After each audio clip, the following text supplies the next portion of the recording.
The murder of Emmett Till is one of the most harrowing events in American history, serving as a catalyst for the civil rights movement. Emmett Till was a 14-year-old boy from Chicago who, in August 1955, traveled to Mississippi to visit relatives. His brutal killing would expose the deep-seated racism and violence faced by black Americans, especially in the Jim Crow South. The events leading to Till's murder began when a white woman, Carolyn Bryant, accused him of making an inappropriate advance toward her, an alleged brief interaction considered a grievous offense in the racially segregated South of the 1950s. Days later, Bryant's husband, Roy Bryant, and his half-brother, J.W. Milam, abducted Till, brutally tortured and murdered him. They were later tried and acquitted by an all-white jury.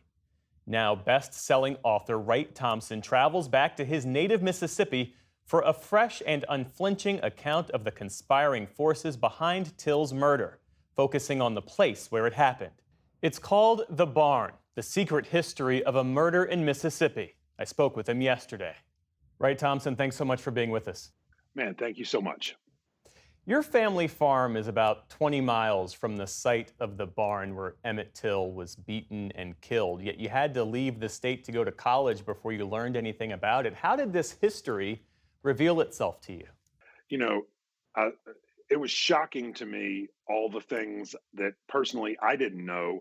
And then as I started researching the barn where Emmett Till was killed, I realized that the, most of America actually doesn't know a lot about this. This is a very famous murder, and yet there's been so much erasure, and there's been so many intentional things stripped from the historical record that the book The Barn ends up being the story of this murder, yes, but also of the like long going process of trying to erase this from memory and the activists who were fighting to keep that memory alive.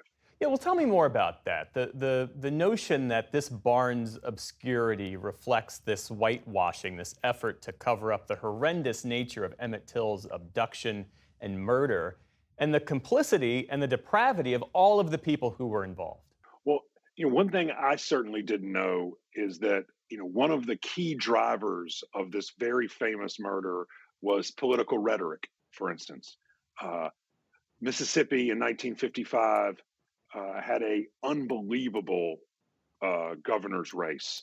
The it was a race to the bottom. Frankly, I mean, you go read the things people were saying, and it was just supercharged, violent, metaphorically violent rhetoric. And that election happened on a Tuesday, and Emmett and his cousins and friends went to the Bryant's grocery on Wednesday. And so he was down there in the middle of an incredibly heated political campaign where the only issue that mattered was school segregation and integration. And so I didn't realize until I started researching it what a role that really violent political rhetoric played in this famous murder. Well, over the years, historians and journalists have pieced together a deeper, more accurate account of what happened to him. What did you discover over the course of writing this book?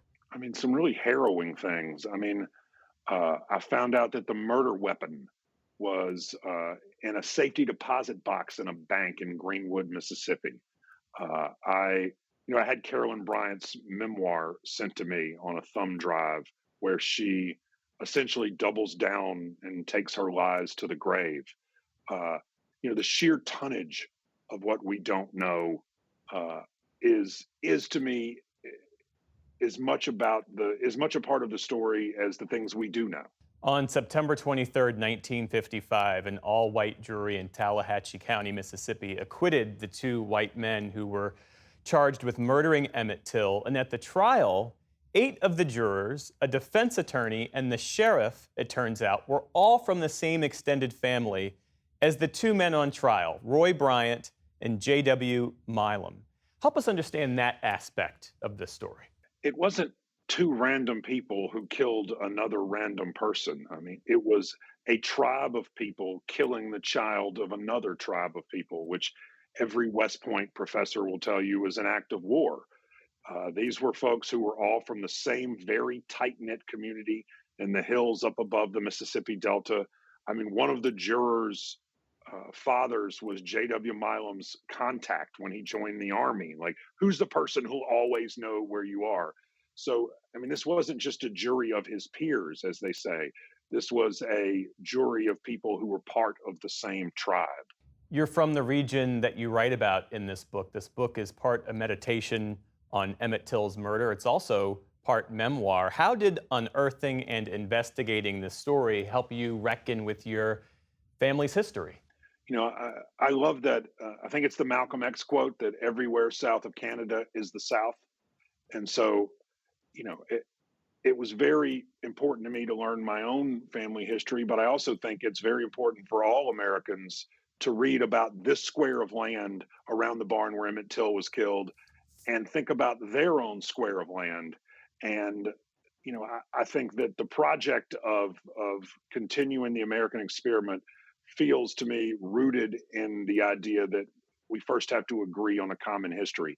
And I hope that this book is a tiny pebble in the lake of that and sends out some ripples. But that was that investigation, reckoning, interrogation, whatever the verb you want to use, is absolutely essential to this project. Wright Thompson, the book is The Barn, The Secret History of a Murder in Mississippi. Thanks for being with us. Thank you so much, Jeff.